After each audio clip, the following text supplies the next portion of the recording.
anjing jenis Rottweiler yang menyerang 5 individu. 2 ekor anjing jenis Rottweiler yang menyerang 5 individu di Taman Desa Bidara, Kuala Ketil pada Selasa telah dilupuskan.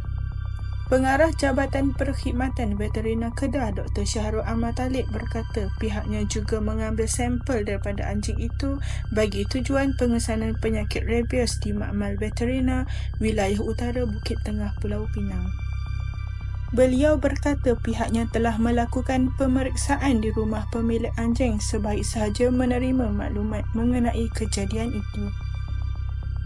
Pemeriksaan mendapati terdapat 2 ekor anjing dewasa jenis Rottweiler jantan berwarna hitam belum dimandulkan dan kedua-duanya sukar didekati. Bagaimanapun, pemilik anjing memberi kerjasama dan menyerahkan anjing secara sukarela kepada petugas veterina untuk tindakan selanjutnya serta bersetuju untuk dilupuskan. Bernama sebelum ini melaporkan 5 individu termasuk seorang penuntut sebuah universiti warga Arab Saudi cedera selepas digigit anjing terbabit yang terlepas dari sangkar.